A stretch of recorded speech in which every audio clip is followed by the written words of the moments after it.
I'm Kim Kerr. I'm Fred Dodson. I'm Rick Dodson. And we're Habitat Heroes.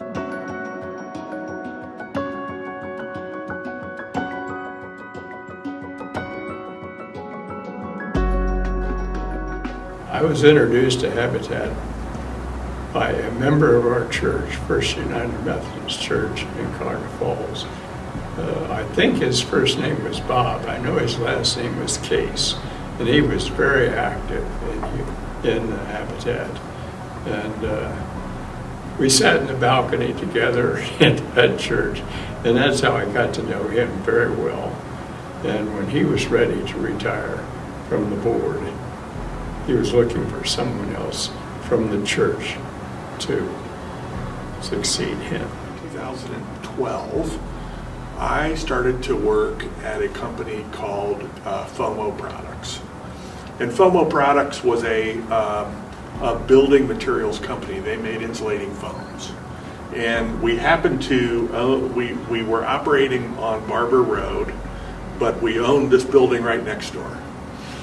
And being a building products company and having a neighbor, FOMO had been very active with Habitat, but had never really participated in a board type role.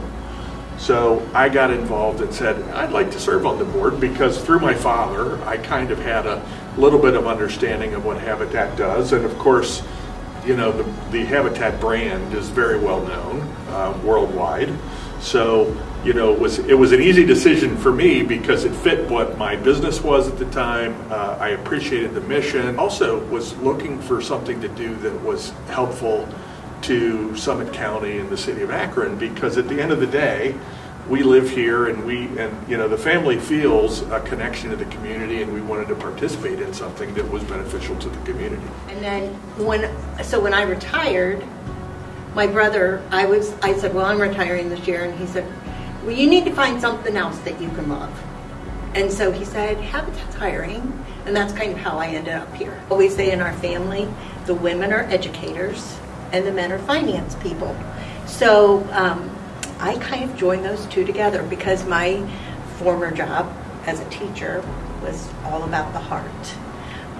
And Habitat for me was all about the heart.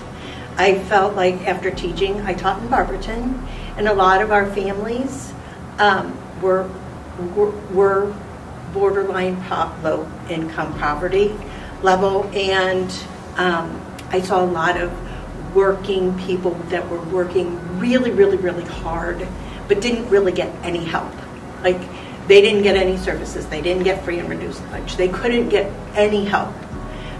But Habitat does exactly that. That's what we do here. We help those people that just need a hand up. They don't need a handout. They're working hard. And so for me, my heart filled here because those were the people we were serving. Those were the people that I saw us helping. And my 3 years, I was head of the building committee in the late 80s, early 90s. And it was a great experience. I mean, I traveled all over Akron looking at lots, building sites, reviewed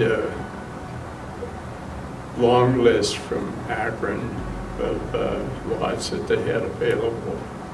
And so, you know, I have fond memories of things that we did in the building process. So I joined the board and quickly assumed, I joined the board as a representative of the finance committee, board member, and all those kind of things, and then rose through the ranks of treasurer.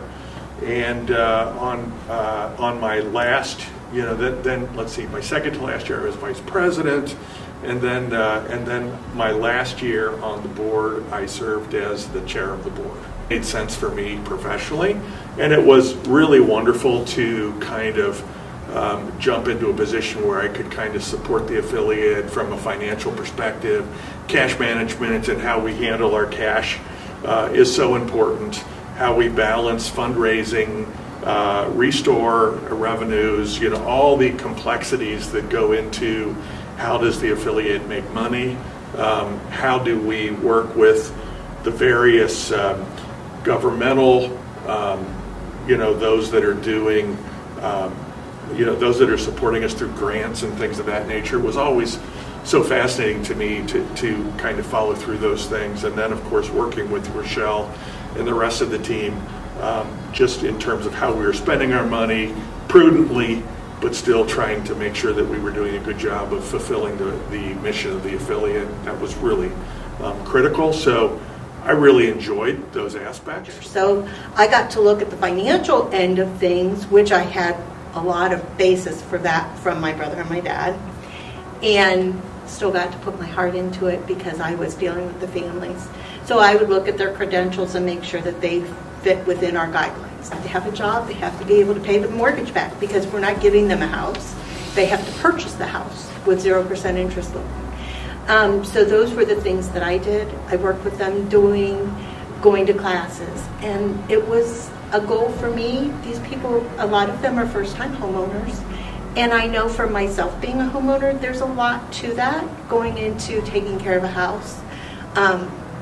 My dad had always been the one that took care of that.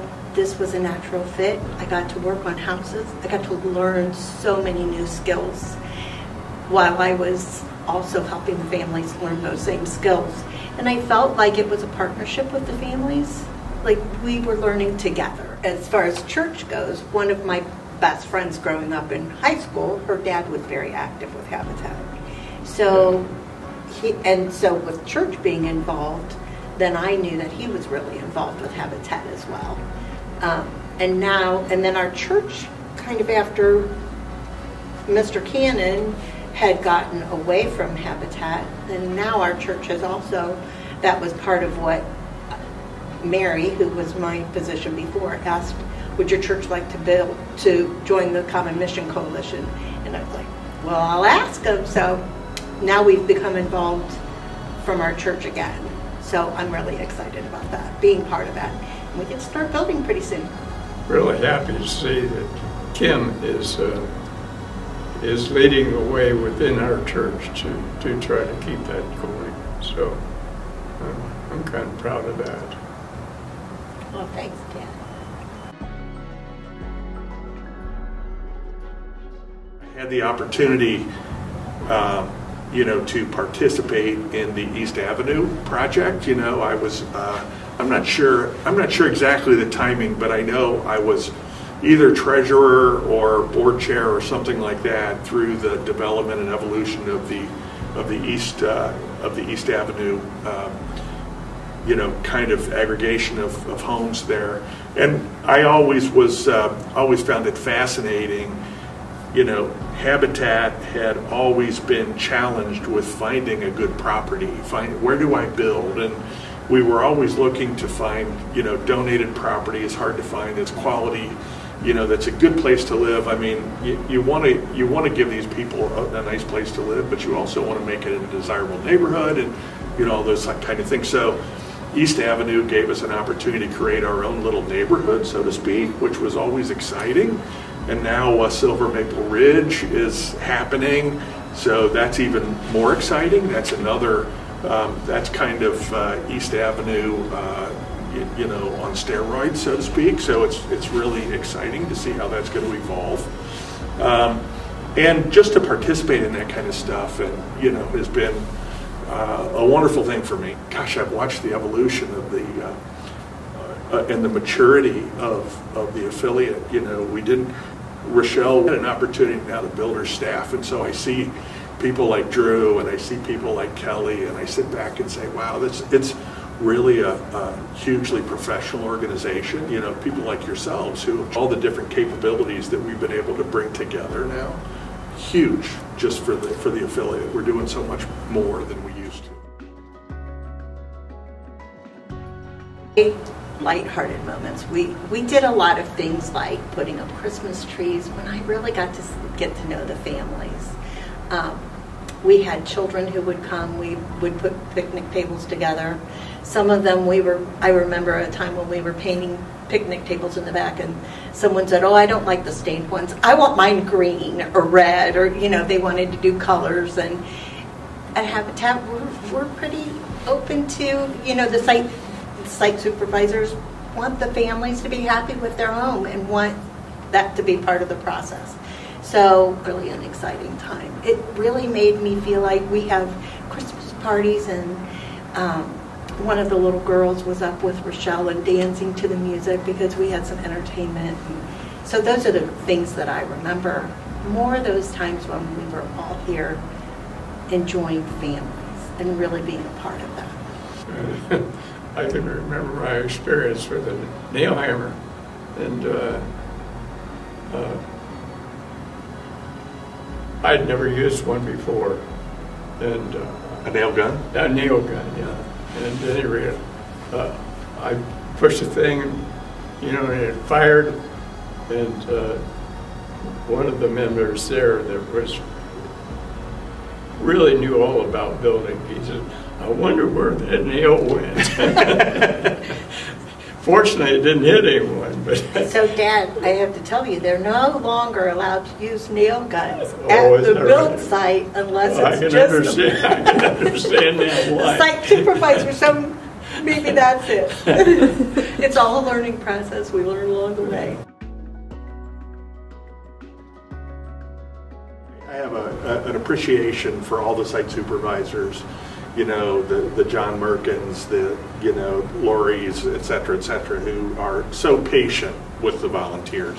The number of times that I've been out on a build site and we've hung siding, and John patiently goes through behind everybody and he checks it to make sure it's good, and it's sorry, got to redo this. The patience that those folks have to display is just unbelievable. And for a person who's not handy, I appreciate them going back through and what they have to do. You can just tell they're proud of what they did. They're proud of their contribution. And I sit back and go, of course I know all those folks that are doing that, and I sit back and go that, first those folks are proud. Second, I know it's a good quality job that they've done, and those folks that are moving into that house are really getting a nice home. And so, that's just brilliant. Site supervisors are doing so many jobs, all in that little job that they're doing, building those houses. It's an amazing thing that they do. Neighborhood Network is a really important piece of our program as well. So we just had a Neighborhood Reborn in Barberton where I got to participate. So it was, for me, because I was a Barberton teacher, it was going back home. And it was, even one of my students was there participating. And I said, "Oh, what is your name?" And she told me, and I said, "I was your first grade teacher." So that was really exciting to be a part of that. And a lot of them, I recognize some of the names and things. And there's going to be another Neighborhood Reborn in Cuyahoga Falls coming up in the fall or in the spring. And I've already spread the word around our church because we are in Cuyahoga Falls. So we are all in and excited for that next project as well. The affiliate appreciates any kind of contribution you can make, whether that's monetary or whether that's just time, whether it's donation of furniture, whether it's donation of things for purses for the events, things of that nature. There's all sorts of different ways you can contribute to the affiliate, Habitat for Humanity, right? And the value that the central focus is on that mission. Those contributions are really benefiting that mission, which is, I love the term, it's a hand up, not a handout, because really one of the things that speaks to me about the mission is that it's not a giveaway. It's that people have to work for this stuff, and so there is a joint. There's effort for everybody. So I think that makes whatever contribution you can provide is brilliant. Second thing is that I would say that for those that want to donate their time, you come away with lifelong friends. You come away with you know, these shared anecdotal events that everybody loves. There's not a day that goes by that I don't ride by some Habitat home that I can't say I had a part in that. So all those kind of things represent kind of magic that stays with us, you know, always in terms of the donations. I think that if I were going to say one word that tells me what Habitat means, it's community. I think Habitat, that's what we want to build, is we want to build communities. The East Avenue project was that. The Silver Maple Ridge is that. And I kind of was at the tail end of the East Avenue project, and I got to start the families heading towards that Silver Maple Ridge. So what an exciting time for Habitat. And now I'm looking forward to, that's our first build for our Common Mission Coalition. We're going to be at Silver Maple Ridge coming up.